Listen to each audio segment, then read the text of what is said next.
Hello and welcome to this video about my TTC journey. I wanted to make this video where I kind of have everything in one place, where not only do I talk about things that I was using and things that I was doing to help me to get pregnant sooner, but also just things like how I was feeling, different things like mentally and emotionally that were happening. Don't mind my cat if you see her. This is Bob, and she likes to be involved in the videos. So without further ado, let's get into this video. Some of the things that we considered when it came time to deciding, are we ready, are we not? One of the big things was just financially where we were. We were in a place where we had paid off all of our debt. We had a really good emergency fund saved up, and we were in a good place with saving up a down payment for a house. If you guys know of Dave Ramsey, we follow the Dave Ramsey plan religiously. So that was definitely a tool that we used to get ourselves in a place where we were financially ready to have a baby, or to start trying to have a baby. Because one of the things was we wanted to make sure our emergency fund was in a place where we could cover any of the expenses that came along with pregnancy. You know, all of the appointments, ultrasounds, blood work, and the birth itself. Because personally, I feel health insurance is a bit of a scam. So even though all this stuff is covered, you're still paying for a lot of stuff out of pocket. And I knew that I was interested in using a doula, seeing a pelvic floor physical therapist, and just some things that were probably not going to be covered by insurance and were going to be out of pocket expenses. So we just wanted to make sure that we had plenty of money saved up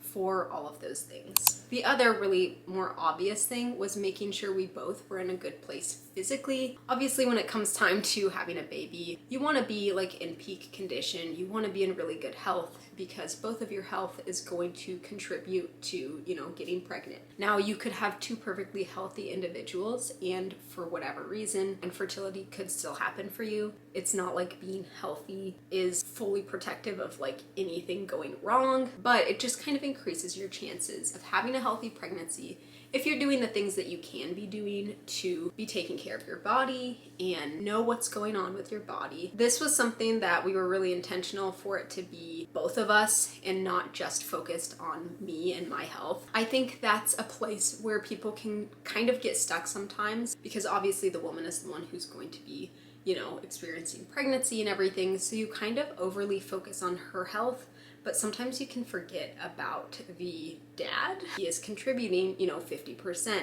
of what is making the baby. So it's really important that his health is really good too. And there's all kinds of things that you can look into. We had looked into doing a couple of different sperm analysis tests. If you Google them, there's all kinds of things, and you can do a home test. If you just Google a home sperm analysis test, you'll see a couple options. Bird and Bee is one brand that does this, and then Meat Fellow is also another. And these can range, you could get one off Amazon for as cheap as $75-ish.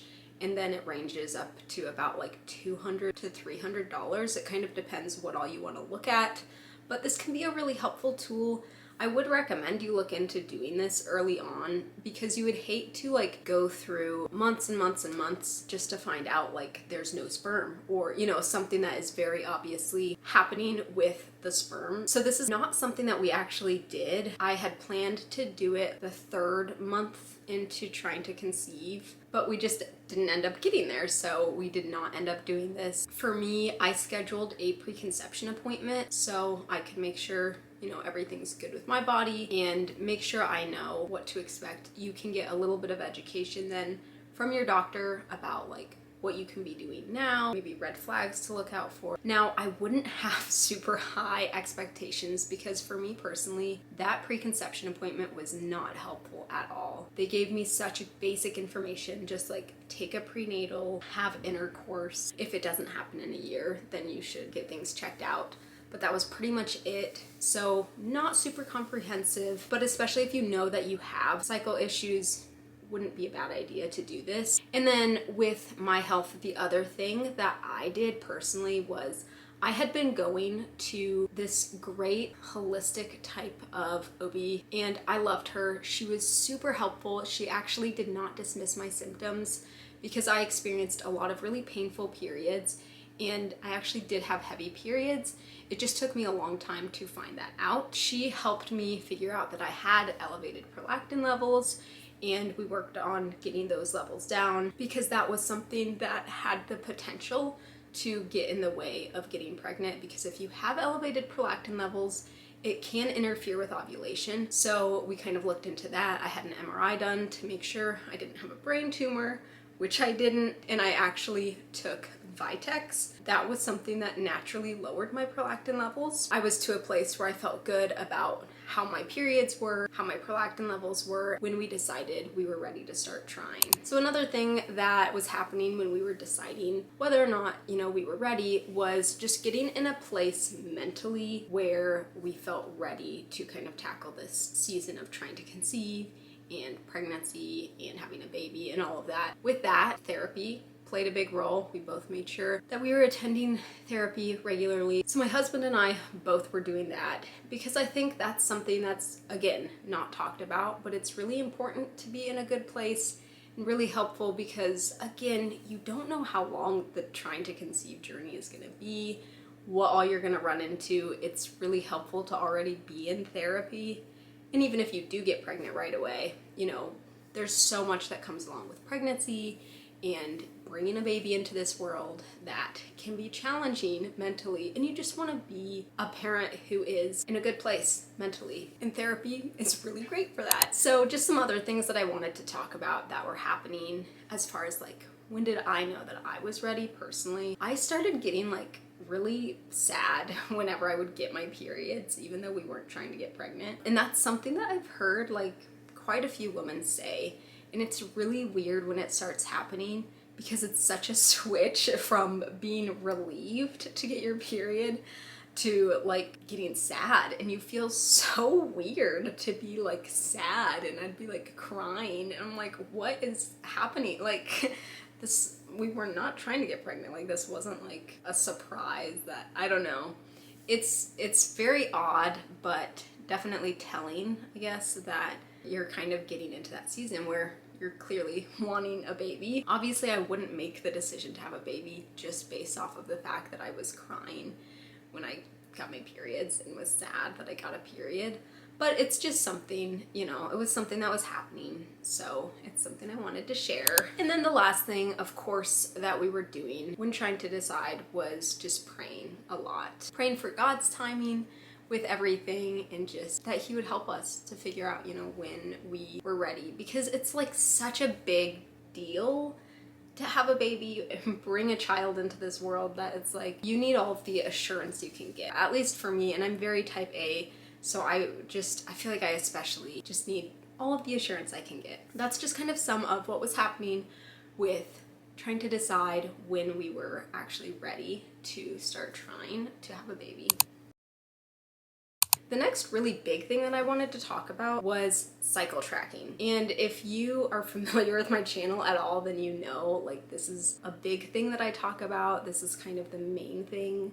That's why this channel is called Know Your Cycle. So if you want information about this, I have tons of videos. If you go to my playlist called FAM Education, F-A-M Education, I have lots of videos on tracking your cycle. So I'm not going to talk about super specific things, but I just wanted to kind of share what I was doing specifically to track my cycles leading up to trying to conceive and then during trying to conceive. And before I jump into all of the cycle tracking things, I wanted to take this time to thank Mira for sponsoring this video. So Mira's fertility monitor was one of the tools that I was using, not during my trying to conceive journey, but actually leading up to it. I was using it as a tool to kind of double check and make sure that ovulation actually was happening, because just a simple LH test doesn't tell you a whole lot. It either is a positive or a negative, but you could have a positive LH test and it doesn't necessarily mean that you ovulated. So I just love that the Mira fertility monitor can tell you so much more about what is going on. You're able to track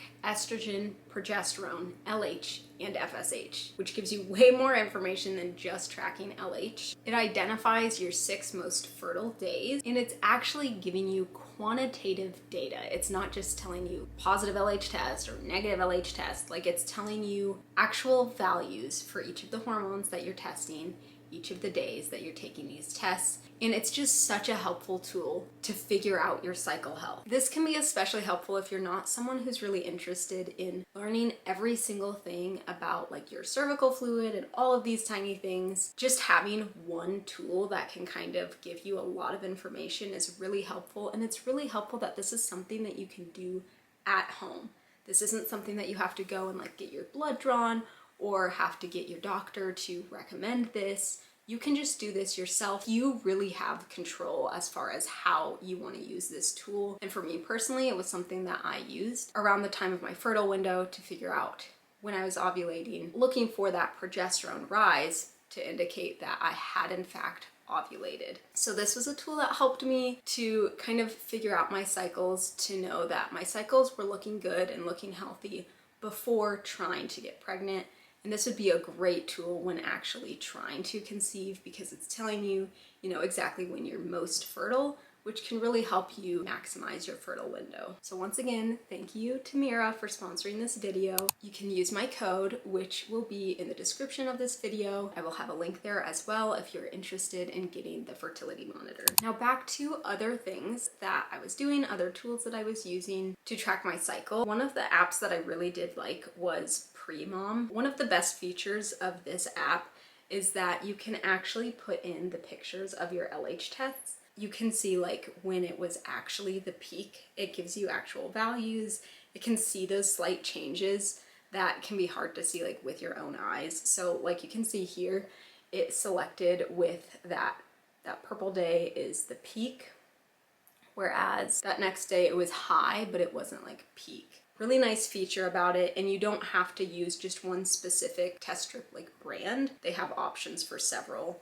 So that was something that I really like to use, and I will show you some of my like specific tests. I'm gonna show this to you again. So that was our first cycle. You would guesstimate that you ovulated the day after your LH peak. So for me, that would have been cycle day 18, which was December 1st. And that is very different than, the average ovulation day, because the average is considered like cycle day 14. So if I was going based off of that, I would not be timing things correctly. So really important to know when you're actually ovulating. I think for the next cycle, I was pretty much doing twice a day when it was getting close to the LH peak, because it tends to be that you will hit that like really dark, like positive in the afternoon and not in the morning. So I would take it in the morning and in the afternoon when it was like getting into that fertile window. January 1st,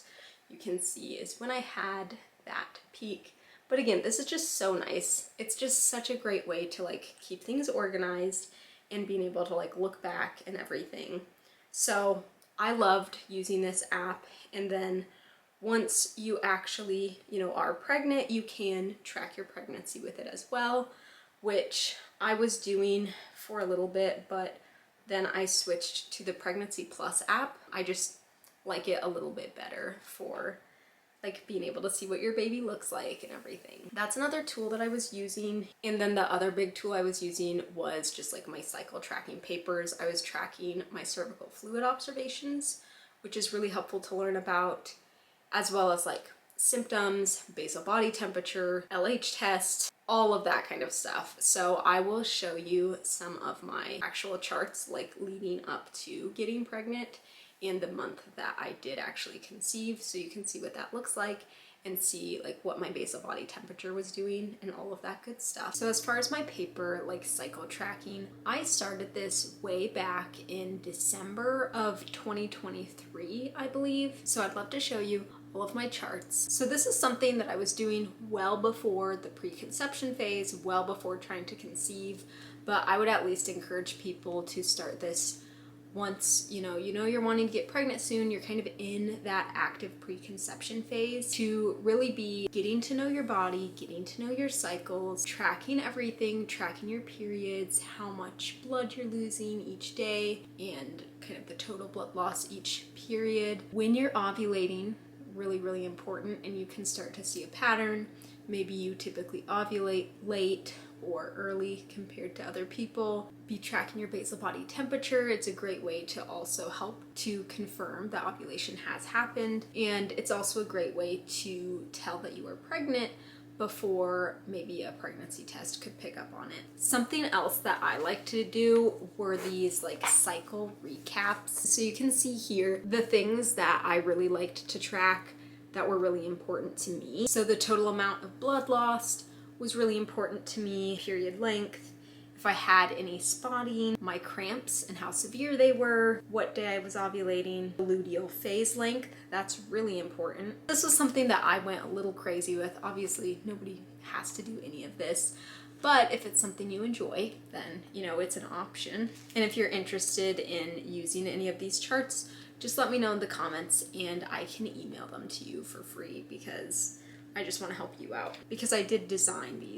the cycle recap papers as well as my cycle tracking charts. So now let's focus on the months that I was actively trying to conceive. I'll show you, you know, my charts during those months and kind of talk about like what was going on, what all I was writing down and why. The first month that we were officially trying to conceive was the month of November. So we'll talk about that month first, and I will kind of show you that chart first. So I will just go ahead and insert a picture here of the chart and we will kind of talk about it. So the timing ended up working when we decided like, okay, we're ready. This is the month we're gonna try to conceive.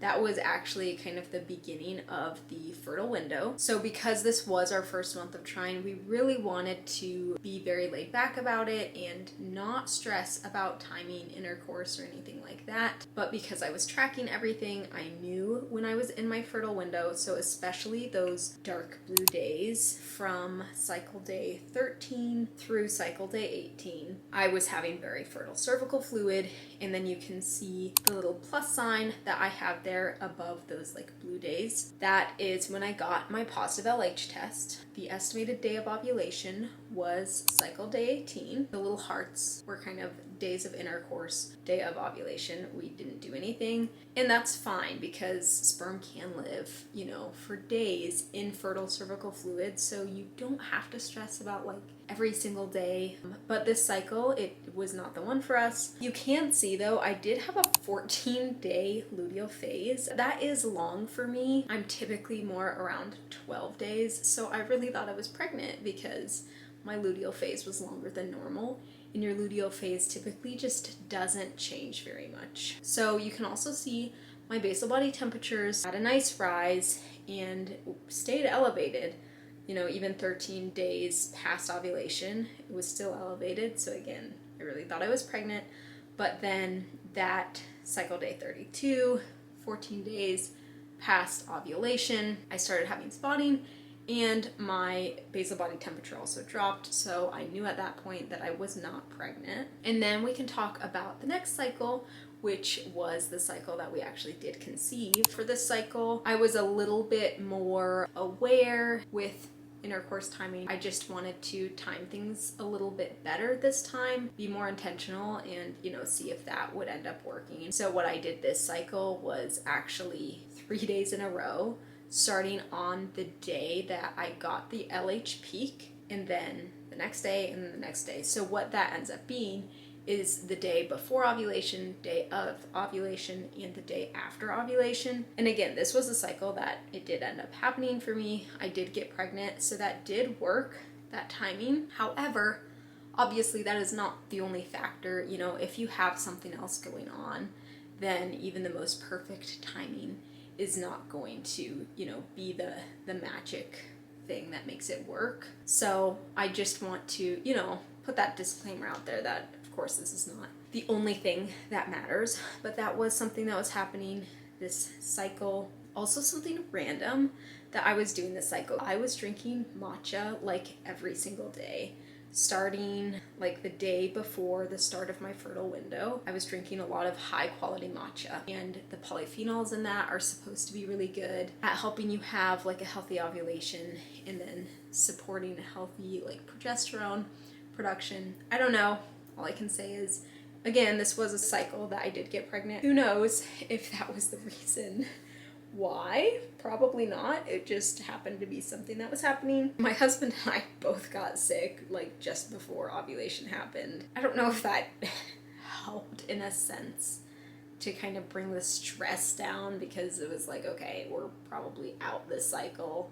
Let's not even worry too much about it, because I am very like, if someone's sick, I don't want to be around them, even if it's my husband. I feel bad, but it really stresses me out and I get very anxious about sickness. Anyways, it doesn't matter. You can also see my basal body temperatures for this month, and you can see how like steady they were. That really nice sharp rise the day or two after ovulation, because I have marked the day that I got my positive LH test. So I would typically, estimate that that next day would be ovulation day. But based off of cervical fluid observations, it was actually 2 days after that. So again, we don't know like for sure the exact time of ovulation, even with all of these different things that you're tracking, unless you are looking at it like with an ultrasound and seeing the moment that that egg like bursts through the follicle. We just can't know the exact timing of it. But it's also not necessarily important to know the exact timing. You just want to know within like a day or so. So anyways, you can see I had a really good basal body temperature rise. It stayed high, and you can see the last day that I wrote anything down on here was 17 days past ovulation, and that's the point where obviously I'm pregnant, because for me, my luteal phase wasn't typically longer than 12 days and had never been longer than 14 days. And I did also mark the day that I got a positive test, which was about 8 DPO, 8 days past ovulation. That's based off of the cervical fluid though. Based off of like what day I got a positive LH test, it would be 9 DPO. And I think that's more accurate. Again, it's one day, it doesn't really make a difference, but that's kind of what I'm suspecting, is that I ovulated on, once again, cycle day 18, which would be very much the usual for me. So that was kind of what was happening the months of trying to conceive. Now I also wanted to talk a little bit like in general of some general things that I was doing, as well as some specific things that I was doing during the months leading up to trying to conceive, and then the actual months of trying to conceive. So I'm going to start out with the general stuff and then go into more specifics, such as the supplements that I was taking. So one thing that I started doing about a year or two before the start of our trying to conceive journey, we really started switching out products. And I've always been like pretty conscious of things anyways, like trying to use clean products. But it was at that point where like we really started getting intentional with trying to be switching out all of the remaining products. And then let's talk about supplements. I know supplements are like very talked about, especially when it comes to fertility. And again, there's not one thing you could take that's going to ensure that you're going to get pregnant. But there's definitely some good supplements out there that you could look into. So I'm just going to share with you, what I was doing. I basically have been taking a multivitamin for the past like 2 years, year and a half, something like that, well before getting to that preconception phase or whatever. I really liked the New Chapter Organic Woman's Multivitamin. And then we also had my husband start taking their men's multivitamin. We really liked those. I liked how it's like whole food based, and really liked the ingredients and everything, and that they came in like glass jars. So that was something I got through Thrive Market, just because we have that. So it was kind of the cheapest option to just get it through them. And if you are interested in using Thrive Market, I will have a link in the description of this video, and you can get $40 off your first box. I really like it as a way to get like clean products. When we were switching out health products, it was so easy to do that, to get really good groceries. Like all of their stuff is really clean, and it's helpful because there's not a lot of stores that carry that kind of stuff around here. So it's just nice to have that like one place that you can get all of that stuff, and it gets delivered to you. So not sponsored, but really helpful tool. I did also start taking a prenatal once we were about a month or two out from trying to conceive. A couple of the ones that I liked the best were, I liked the Smarty Pants gummy prenatal because it was like really easy to take. The gummy was like just very yummy, and I did like that it didn't have iron in it because I was just worried with first trimester stuff. I didn't want to make myself nauseous. So I liked that one. I did also try the New Chapter Organics prenatal, the gummy version, and I did like that, but the taste was a little bit not my favorite. So the Smarty Pants gummies definitely were like the yummiest. I started taking an omega-3 around the time we started trying to conceive, I believe. I started taking that daily. I also started taking the Needed egg quality support supplement, and my husband started taking the Needed sperm quality support supplement. And we started that a month or so before trying to conceive, or right around the time maybe that we started trying to conceive. I think it ended up being like one to 2 months before we actually did get pregnant. I love Needed. I love the quality of their supplements. I just love everything about them, that it's really formulated to be the best of the best and not just like the bare minimum amounts of things. And I love that there are like specific supplements for the egg quality, the sperm quality. We don't want to forget about the sperm, obviously, either. So again, if you are interested in trying any of their products, because I really liked those ones, I will have a link in the description, and I actually do have an affiliate link, which is really exciting. So I believe that is 20% off. But again, I'll have a link, and I'll have my code in the description of this video if you're interested in trying that out. So that is kind of all for my trying to conceive journey. I hope it was mostly cohesive and comprehensive. I do have another video out that's similar to this one, but I felt like there were some things that I was forgetting, and so I just wanted to put this one together as well. That was more comprehensive. I hope that you guys enjoyed this video. I would love to hear from you if you did. If there's any questions that you have for me, I love to get your comments and have conversations with you guys. So once again, thank you so much for watching this video. Bye.